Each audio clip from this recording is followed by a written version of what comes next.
दूर गांव था। रात के 11 बज रहे थे। पूरा गांव सो रहा था, पर माँ शारदा और बेटा रमेश को नींद नहीं आ रही थी। वो हॉल में सोफे पे बैठ के टीवी देख रहे थे। रमेश की पत्नी अनामिका गर्भवती थी। बिना आराम किए सुबह से शाम तक वो घर का सारा काम करके बहुत थक चुकी थी। इसीलिए बेडरूम के नीचे जमीन पे मैट बिछा के वो लेट गई थी। बिस्तर पे उसकी 5 साल की बेटी नीता सो रही थी। सर में दर्द होने की वजह से अनामिका एक कपड़े से बांध लेती है। उसके गालों में हाथ के पंजों का निशान था, पर अपने हाथों को देखकर उसे बहुत बुरा लगता है।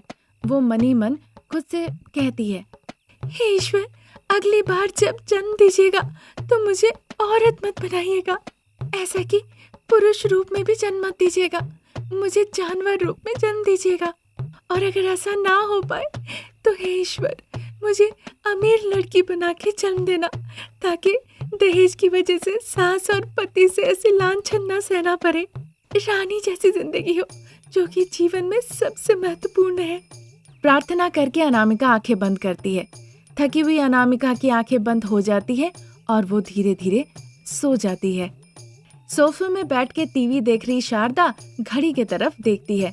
उस वक्त घड़ी में 11:20 हो रहे थे। फिर माँ और बेटा हॉल से धीरे धीरे बेडरूम में जाते हैं, जहाँ पे अनामिका सो रही थी। बिस्तर पे नीता नींद में बेहोश थी। माँ और बेटा जाके ये भी जांच करते हैं कि अनामिका सच में गहरी नींद में है या नहीं। उन दोनों को लगता है कि अनामिका सो नहीं रही है, वो अभिनय कर रही है। तभी शारदा कहने लगती है, बेटा रमेश, तुम उसके पैर पकड़ो, मैं उसका गला पकड़ती हूँ।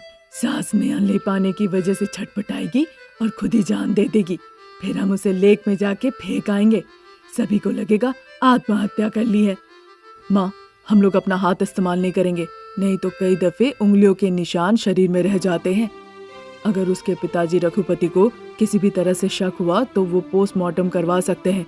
फिर हमने मारा है ये साबित हो जाएगा। फिर तो हमारा जेल हो जाएगा। नहीं नहीं, मुझे नहीं जाना। इसीलिए मैं एक तकिया लेकर उसके पैरों को दबाता हूँ और तुम दूसरा तकिया लेकर उसका मुंह दबा दो। ये तो अच्छी बात है, चलो वही करते हैं। ऐसा कह के रमेश एक तकिया लेता है और दूसरा तकिया अपनी माँ शारदा को देता है। फिर दोनों मिलके अनामिका की जान लेने की कोशिश करते हैं। तभी अचानक से अनामिका अपनी आंखें खोल लेती है। उसे देखकर दोनों आश्चर्य हो जाते हैं और एक दूसरे को देखने लगते हैं। ज्यादा दहेज के लिए आप लोगों ने मुझे मारा, पीटा, गालियां दी, खाना नहीं दिया, ये सब कुछ मैंने सह लिया, बस इसलिए क्योंकि आप लोगों ने मेरी बेटी को 2 वक्त बस खाना दे रहे हैं। पर आज आप लोगों को मेरी जान लेने में थोड़ी भी झिझक नहीं हुई, ये जानते हुए कि मेरे पेट में एक बच्चा पल रहा है। इसके बाद भी यहाँ रहना मेरा सही नहीं होगा, ये बात समझ गई हूँ। क्या तुम घर छोड़ने का हमें धमकी दे रही हो? नहीं सासू माँ, वैसे तो मैं चली जाऊंगी, पर जाने से पहले एक बात कहना चाहती हूँ। आप औरत नहीं है, चूड़ी बिंदी पहन के साड़ी लपेट के आप बस एक मूंछों वाले आदमी से कम नहीं। ऐसी बातें सुन के शारदा को बड़ा गुस्सा आ जाता है। वो अनामिका के गाल पे कस के एक थप्पड़ लगाती है। अनामिका के आंखों से आंसू बहने लगते हैं।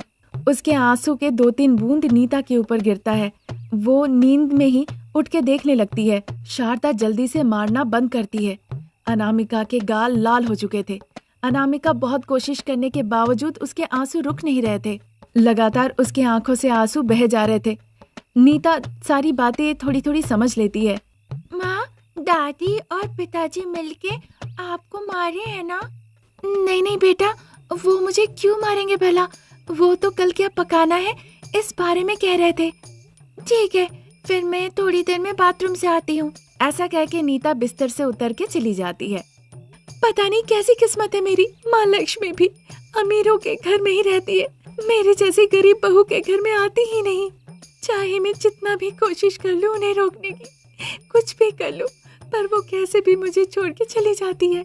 हाँ, माँ लक्ष्मी को भी बस अमीर लोग ही चाहिए, उन्हें बदबूदार गरीब बिल्कुल पसंद नहीं। पर क्यों वो ज्यादा दिनों तक उनके साथ नहीं रहती?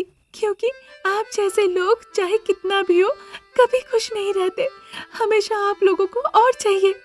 मैं अपनी बेटी को लेकर चली जाऊंगी, आप मुझे मार के अपने सर पाप का बोझा क्यों लेना चाहती है बताइए। इस तरह कह के वो अपने कपड़े समेटती है।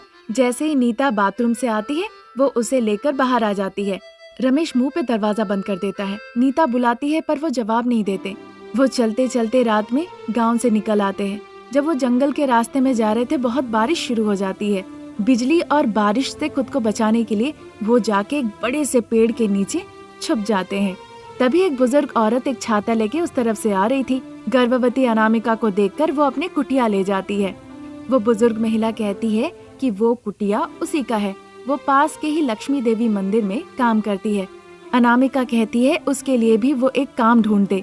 ये सुन के वो महिला कहती है, लक्ष्मी देवी के मंदिर में सीढ़ियाँ साफ करना होगा और बिंदी लगाना होगा।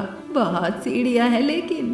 करूँगी चाची, अपनी बेटी के 2 वक्त के निवाला के लिए मैं कोई भी काम करने के लिए तैयार हूँ। ऐसा कहकर गर्भवती होने के बावजूद अपनी बेटी नीता को साथ में लेकर वो माँ लक्ष्मी देवी मंदिर चली जाती है। पास के ही झरने से पानी ले आकर मंदिर की सीढ़ियों को साफ करती है और उसकी सजावट करती है। वहीं पे मंदिर में भक्तों के द्वारा दिए गए प्रसाद फल मूल खाती है और जो दान दक्षिणा के पैसे होते थे उसी को वो बचा के रखा करती है। दिन गुजर रहे थे।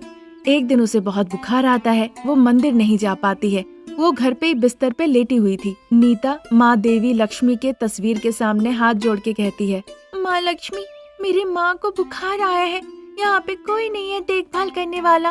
मैं छोटी बच्ची हूँ, मुझे नहीं पता क्या करना चाहिए, इसीलिए मेरी माँ आज मंदिर की सीढ़ियाँ साफ करने नहीं आ पाई। आप नाराज मत होना माँ पे। प्रार्थना के दौरान माँ लक्ष्मी वहाँ प्रकट हो जाती है और एक नौकरानी का भेष लेके वो अनामिका का सेवा करने लगती है। अपनी शक्ति से वो अनामिका का बुखार गायब कर देती है। अनामिका आंखें खोल के देखती है। उसे लगता है कि माँ लक्ष्मी खुद वहाँ पर आकर उसकी सेवा की है। इसीलिए वो प्रार्थना में कहती है, मुझे माफ कर दीजिएगा देवी माँ, मैंने आपके बारे में गलत सोचा था। आपने आज साबित कर दिया, गरीब हो या अमीर सब आपके लिए एक है। बस हम आपको कैसे चाहते हैं ये बड़ी बात है। मुझे क्षमा कर दीजिएगा माँ। अपनी गलत शब्दों की वजह से वो देवी माँ से माफी मांगती है। देवी माँ उसे सोने से भरा हुआ एक घड़ा देती है जिससे वो अपनी जीविका चला सके और फिर वहाँ से अदृश्य हो जाती है। तब से अनामिका अपनी बेटी नीता का ख्याल रखती है और खुशी खुशी जीवन बिताती है। सूरज पश्चिम में अस्त हो रहा था। अंधेरा धीरे धीरे घेर रहा था। रमेश की बहन अंजलि अपना सेल फोन लेती है और छत पे चली जाती है। छत पे खड़े होकर वो अपने भाई रमेश का घर लौटने का इंतजार कर रही थी, ताकि जब रमेश घर लौटे तभी उसे गली के अंत से ही वो छत से देख लेगी। वो नजरें टिकाई हुई थी गली में कि देखती है कि रमेश गली के रास्ते से होकर घर की तरफ आ रहा है। तभी वो भागते हुए अपनी माँ शारदा के पास हॉल में जाती है। माँ, भैया आ रहे हैं, तुम जाके उस महिला को कहो कि वो सो जाए। मैं जा रही हूँ कपड़े सुखाने के लिए। अरे हाँ, मैं तो उस बारे में भूल ही गई थी। ऐसा कह के शारदा हॉल से किचन की तरफ आती है। किचन में गर्भवती अनामिका थी जो रोते रोते खाना पका रही थी।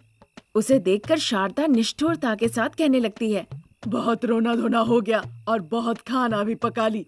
बहुरानी, तुम्हारे पति, मेरा बेटा घर लौट रहा है, जाओ जाके सो जाओ।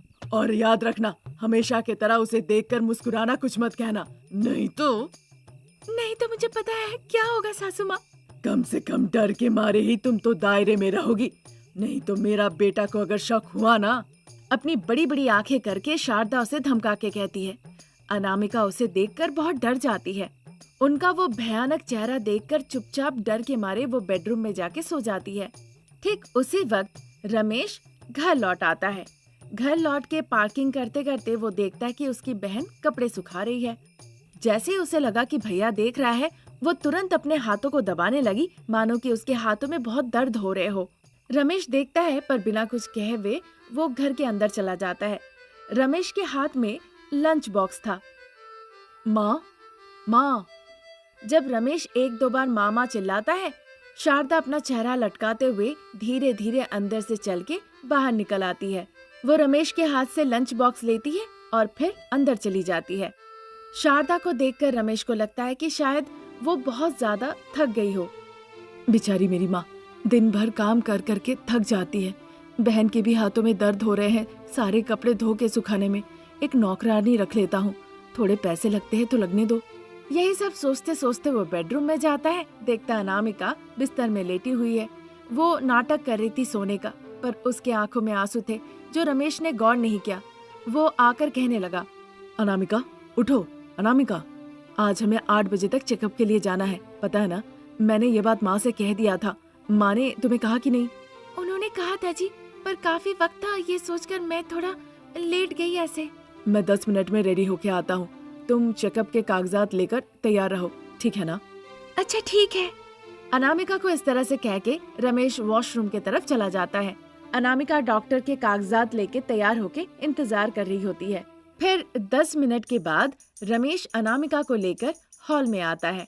माँ और बहन को बताता है कि वो अनामिका को चेकअप के लिए ले जा रहा है। फिर बाइक पे बैठा के वो अस्पताल ले जाता है। वहाँ चेकअप के बाद डॉक्टर कहते हैं, मिस्टर रमेश, अनामिका बहुत कमजोर है। क्या वो खाना नहीं खा रही है? फल नहीं दे रहे हैं? दूध, प्रोटीन, लगता है ये सब कुछ भी नहीं ले रही है। आपके घर की सास और ननद बहू रानी को कुछ खाने दे भी है या नहीं? अगर ऐसा ही चलता रहा तो बच्चे और माँ दोनों के जान को बहुत ज्यादा खतरा हो सकता है। डिलीवरी में मुश्किल होगी। जब डॉक्टर इस तरह से गुस्से से कह रहे थे, अनामिका कुछ कह नहीं रही थी। ये नहीं कह रही थी कि वो सब कुछ समय समय पे लेती है। अनामिका को जवाब ना देते देख रमेश इस बारे में सोचने लगता है। तब रमेश को अपनी माँ और बहन पे थोड़ा शक होता है। रमेश जानना चाहता था कि आखिर में उसके पीठ पीछे होता क्या है घर में। रमेश अनामिका को घर ले जाता है, उसे खाना देता है, दवाई देता है। फिर अनामिका सोने चली जाती है। फिर रमेश डाइनिंग टेबल पे आता है और अपनी माँ और बहन के साथ बैठ के खाना खाने लगता है। माँ, मैं आपको और अंजलि को एक अच्छी खबर सुनाने वाला हूँ, जिसे सुनने के बाद आप दोनों खुशी के मारे मानो की उछल पड़ेंगी। मैं इस घर के लिए एक नौकरानी रखने वाला हूँ। आपकी बहू रानी, आप, अंजलि, आप सभी को घर का काम करने में, खाना पकाने में बहुत दिक्कत होती है, इसीलिए मैं एक नौकरानी रखने वाला हूँ। ये सुनने के बाद माँ बेटी मानो दोनों डर जाती है और उसे घूरने लगती है। इस बात से कहने लगती है कि पैसे नौकरानी पे क्यों खर्च करना, वो पैसे अनामिका के दवाइयों पे खर्च करे। ये सुन के रमेश का शक और बढ़ जाता है। वो सच झूठ का पता लगाना चाहता था, इसीलिए एक दिन वो ऑफिस जाने का नाम करता है पर ऑफिस नहीं जाता है। पीछे के दीवार फान के वो चुपके से घर के अंदर आके बेडरूम में बेड के नीचे सो जाता है। ये बात सास और ननद को पता नहीं था। वो अनामिका के कमरे में आती है और उसे डांट फटकार लगाने लगती है। ए लड़की, जाके उठो और घर का सारा काम काज और खाना पकाओ। जैसे मेरा बेटा आने लगे आके चुपचाप यहाँ सो जाना। और एक बात याद है ना, हमारे खाने पीने का समय? याद है अंजलि, अभी गर्मा गर्म मुझे नाश्ता बनाना होगा। 12 बजे तक मुझे जूस बनाना होगा। 2 बजे तक मुझे पकौड़ी, दाल, सब्जी, चिकन फ्राई, सांभर, ये सब कुछ बनाना होगा। तुम लोगों के खाने के बाद बचा खुचा खाना मैं खाऊंगी, फिर बर्तन धो के कपड़े धोऊंगी, उसके बाद फिर आके मैं खाना बनाऊंगी। ऐसा कहते कहते अनामिका रोने लगती है। वहाँ से शारदा और अंजलि चली जाती है। बिस्तर के नीचे बैठे रमेश ये सब सुन के उसकी आंखें भर आती है। तुरंत वो बिस्तर के नीचे से निकल के अनामिका के पास आता है। अनामिका रमेश को देखकर उसे पकड़ के तब तक रोती है जब तक उसका जी चाहता है। अनामिका को लेकर रमेश हॉल में आता है। बेटे को देखकर सास शारदा और अंजलि दोनों सर झुका लेती है। छिची, तुम एक माँ हो, कम से कम एक महिला होने के नाते तो तुम ऐसा नहीं करती। अगर तुम्हारी बेटी गर्भवती होती तो क्या तुम उसके साथ ऐसा कर पाती माँ? मैं उसे महारानी जैसा देखभाल करती। मतलब अनामिका भी तो किसी माँ की बेटी है ना? वो किसका बच्चा अपने पेट में रखी है, किसका कुल रोशन करेगी, तुम ही बताओ। मेरे ही पोते को गर्भ में रखी है, मेरे इस वंश को। तुम बेटी को एक नजर से देखती हो और बहू को अलग नजर से। तुम जैसी सासू माँ जब तक घर पे रहोगी तब तक सब कुछ भगवान भरोसे ही है। इसीलिए तो शादी के बाद लड़का अपना परिवार लेके अलग हो जाता है। भले ही माँ कोसती है पर आखिरकार कारण तुम ही लोग हो। पता नहीं तुम्हें समझ में कब आएगा। छिची। इस तरह से गुस्से से रमेश अपनी माँ और बहन से कहता है। और एक तुम अंजलि, तुम्हें भी कहना तो बेकारी है। माँ के साथ रह रह के तुम भी माँ की तरह ही हो गई हो। कल दिन शादी के बाद जहाँ तुम जाओगी वहाँ तुम्हें भी एक ऐसी ननद मिले, क्या होगा? अगर तुम इसके बारे में थोड़ा भी सोचती ना तो आज तुम अपनी भाभी के साथ ऐसा नहीं कर रही होती। ऐसा कह के रमेश अपनी पत्नी अनामिका को लेके उस घर को छोड़ के अलग परिवार बसा लेता है। वहाँ अपनी पत्नी का वो ख्याल रखता है और खुशी खुशी जीवन बिताने लगता है।